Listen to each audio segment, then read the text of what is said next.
Halo teman-teman semuanya, selamat datang kembali di channel ini. Jumpa lagi dengan saya Vicky Himpong. Apa kabar kalian semuanya? Aku berharap teman-teman semua selalu dalam keadaan yang sehat. Hari ini saya masih di Jogja, teman-teman ya. Ya, dimana masih menikmati tentang tempat-tempat wisata yang ada di Jogja, kulinernya dan keramahan warganya. Teman-teman ya wajib datang untuk berlibur ke Jogja. Saya jamin ini kotanya super keren. Dan mungkin jika kalian ingin cari tempat penginapan, teman-teman bisa pilih Homestay Oma Fanala. Nanti teman-teman bisa lihatlah link Google Maps yang saya akan sertakan di deskripsi. Pokoknya tempatnya super lengkap, super nyaman, dan pemiliknya sangat ramah tentunya teman-teman ya. Dan teman-teman bisa mendapatkan begitu banyak furniture yang sudah sangat lengkap dan pokoknya terbaik lah Homestay Oma Fanala. Video kali ini kita akan membahas tentang salah satu perbincangan kami bersama dengan Bapak Jokowi di salah satu rumah makan. Ada perkataan beliau yang saya pikir ini patut untuk saya sampaikan kepada kalian semua karena ini terkait dengan bagaimana optimisme seorang Pak Jokowi dalam memandang negeri ini akan terjadi di beberapa tahun ke depan. Dan ini masih terkait dengan geopolitik yang terjadi hari ini dan bagaimana pemerintahan yang sudah ada hari ini adalah pemerintahan yang kita semua yakin bahwa kita sudah memilih orang yang tepat, yaitu Pak Prabowo dan Mas Gibran. Nah, sebelum kita lanjut lebih jauh, kita saksikan dulu video yang satu ini, teman-teman. Check it out. Jadi, masyarakat nggak usah khawatir, kita sudah hitung dengan exercise seperti itu. Kalau kepepet, masih ada yang lain. Kalau kepepet, masih ada. Jadi, pertahanan kita berlapis-lapis. Jadi, saya ingin memastikan lagi nih, Pak. Ini apa yang Bapak sampaikan terakhir ini sangat penting ini untuk diketahui masyarakat, Pak. Bahwa exercise harga BBM di 80, 90 dan 100 pun negara udah siap Pak ya? Sudah siap. Yang kemarin diumumkan itu dengan asumsi 100, jadi kita sudah siap ke lampi sana. Ya. Kita sudah siap sampai akhir tahun? Sampai akhir tahun. Nah ini yang harus masyarakat tahu Pak. Bahwa pemerintah siap untuk tidak menaikkan sampai di akhir tahun. Iya Pak, dan, kami siap tidak menaikkan sampai akhir tahun untuk BBM bersubsidi ya Pak ya. Dengan asumsi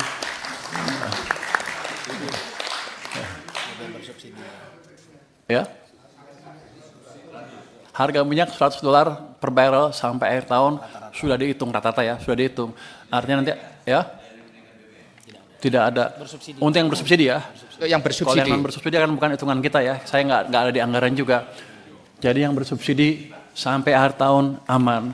Jadi masyarakat di luar nggak usah ribut, nggak usah takut. Kita sudah hitung Pak. Seperti yang kita lihat semua bahwa pemerintahan hari ini itu berhasil membuat sustain harga BBM itu tidak naik sampai akhir Desember. Kok bisa? Di saat krisis oil yang terjadi akibat perang di Timur Tengah sana teman-teman, itu membuat beberapa negara di Asia sudah krisis dan hampir chaos karena kelangkaan bahan bakar. Lantas kenapa Indonesia itu masih bisa sustain, masih bisa bertahan dengan harga yang sama sampai akhir Desember, teman-teman? Ini menjadi pertanyaan dan connect dengan apa yang disampaikan oleh Pak Jokowi yang akan saya sampaikan hari ini, teman-teman ya. Kenapa pemerintahan bisa sustain? Coba kalian pikir. Jika ketika capres yang kemarin ya, yang terpilih adalah orang yang mengusung perubahan, bukan orang yang mengusung keberlanjutan, itu pasti bakalan kacau.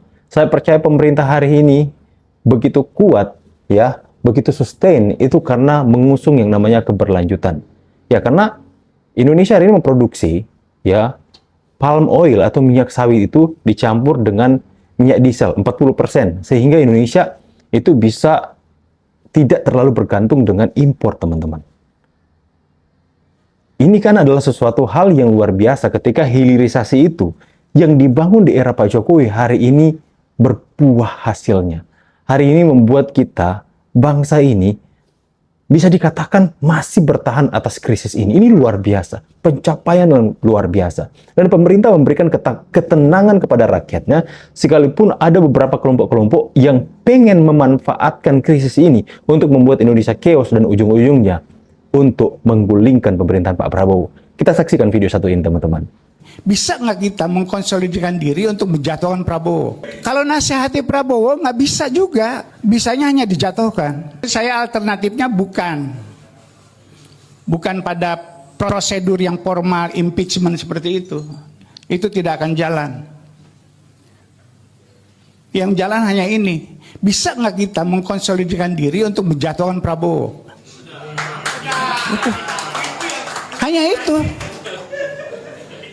Kalau nasihati Prabowo nggak bisa juga. Bisanya hanya dijatuhkan. Itulah menyelamatkan, bukan menyelamatkan Prabowo, tapi menyelamatkan diri kita dan bangsa ini. Terima kasih. Pernyataan mereka menggulingkan Pak Prabowo, mungkin mereka hari ini salah perhitungan. Mungkin mereka akan menggunakan kekecauan ketika BBM naik, mereka akan menunggangi dan kemudian mereka akan memprovokasi masyarakat. Ketika chaos terjadi, mereka akan tunggangi dan kemudian ujung-ujungnya menggulingkan pemerintahan Pak Prabowo. Inilah yang kemudian mereka salah perhitungan. Karena ternyata Pak Prabowo dan pemerintahan hari ini begitu sangat luar biasa. Ini adalah sebuah prestasi. Ini adalah sebuah hal yang patut untuk kita puji. Untuk apa yang dilakukan oleh pemerintahan Pak Prabowo hari ini. Ya, dengan di saat negara-negara Asia yang lain itu chaos, ya, mengalami krisis yang begitu besar akibat perang ini, Indonesia sustain sampai Desember loh teman-teman. Sekalipun ada bahan bakar pesawat yang naik teman-teman ya, tapi ada solusi yang ditawarkan oleh pemerintah dengan tidak memungut pajak atau seperti apa, kita kurang tahu detailnya teman-teman ya. Tapi selalu ada solusi.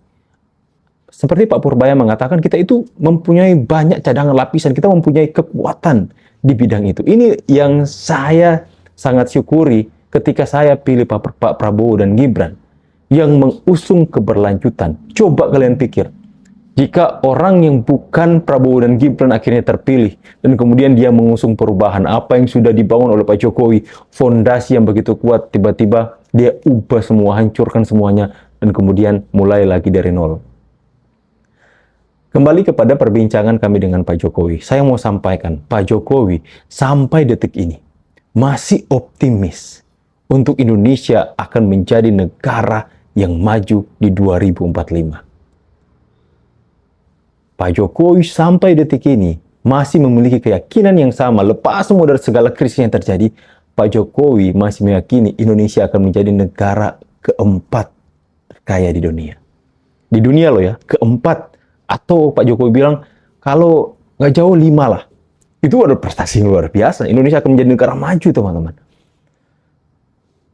Yang penting satu, Pak Jokowi bilang, siapapun pemimpinnya, yang penting melanjutkan Indonesia akan sampai kepada apa yang Pak Jokowi cita-citakan, yaitu di 2045 Indonesia akan menjadi negara yang maju, negara yang kaya.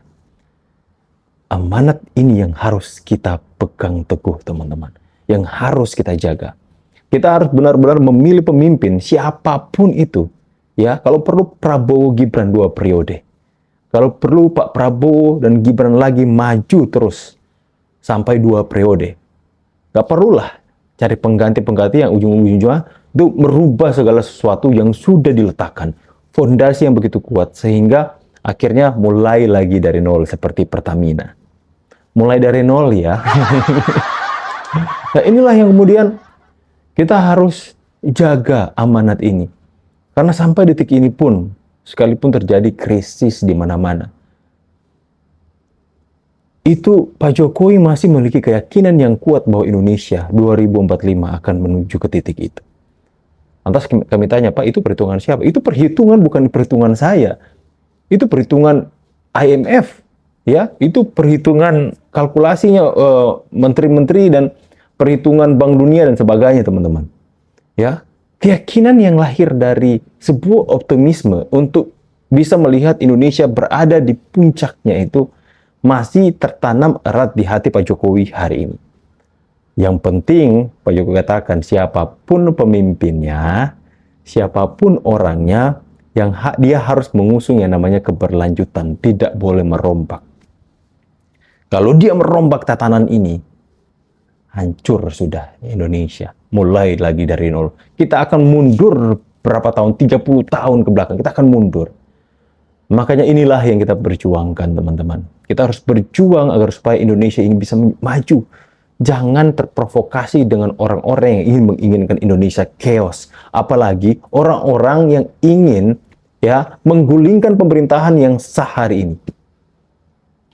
Kita benar-benar harus bisa menjaga amanat yang diberikan oleh Pak Jokowi. Makanya itu saya langsung mengerti ya, kenapa Pak Jokowi itu benar-benar ketika Pilpres kemarin benar-benar mau campur tangan dan mau mengarahkan masanya, ayo pilih Pak Prabowo. Mengarahkan pendukungnya untuk memberikan suara kepada Prabowo Gibran. Karena Pak Prabowo mengusung keberlanjutan. Keberlanjutan harus terjadi atas bangsa ini. Jika perubahan yang terjadi, kita akan mundur beberapa tahun ke belakang. Segala sesuatu yang sudah dibangun itu akan sia-sia dan akan benar-benar membuat Indonesia tidak akan pernah menjadi negara yang maju.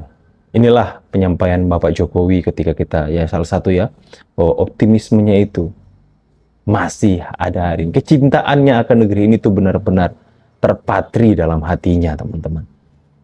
Ya, jadi kalau hari ini kita mendengar ada orang-orang yang mengatakan 2 bulan lagi akan chaos, ya jangan teman-teman. Kita hari ini sudah berada dalam pemerintahan yang tepat. Keputusan-keputusannya itu, saya lihat itu lebih berdampak kepada rakyat. Ya untung ya, mereka menunggu momen pemerintah menaikkan harga BBM. Karena ketika BBM naik, mulai timbul tuh provokasi, propaganda tentang pemerintah ini menaikkan harga BBM, tidak peduli kepada rakyat dan sebagainya dan sebagainya. Kemudian adalah ajakan demo, banyaklah tuh para mahasiswa ya langsung kemudian hadir. Nah, di saat pemerintah nggak naikkan BBM, mereka serang, meminta untuk ayo naikkan BBM. Di saat pemerintah naikkan BBM, mereka panas-panasi, kompor-kompori orang lain untuk demo. Nah, gimana? Mundur kena. Tapi keputusan yang diambil oleh pemerintah hari ini, saya pikir itu sudah melalui begitu banyak pertimbangan-pertimbangan yang begitu matang. Sehingga ini juga tidak lepas dari hitung-hitungan soal kelompok-kelompok ini yang mau menggulingkan pemerintahan Prabowo hari ini. Ya, kita sama-sama jaga pemerintahan Prabowo Gibran hari ini. Ya, atas setiap orang-orang yang mencoba mau makar, teman-teman, kita kawal pemerintahan Pak Prabowo Gibran dari orang-orang seperti ini. Silakan tulis pendapat dan pandangan kalian di kolom komentar. Saya pamit dulu, see you on the next video guys, and God bless you. Bye guys.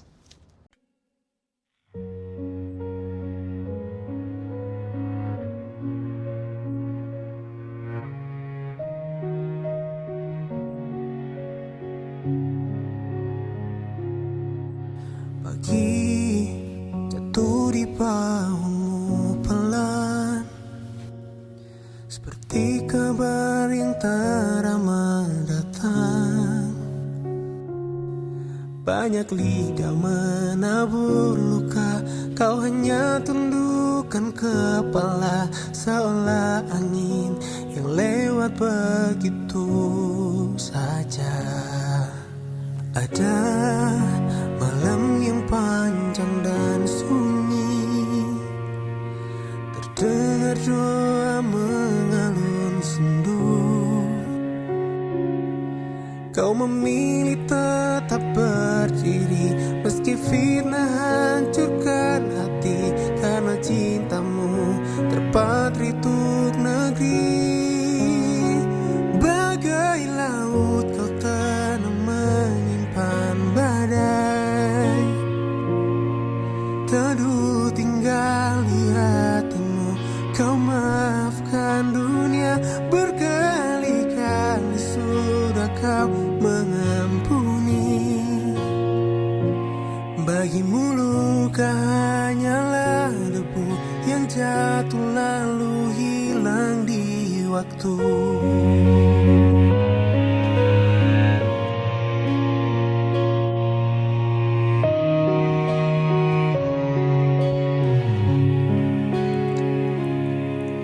Ada malam yang panjang dan sunyi, terdengar doa mengalun sendu.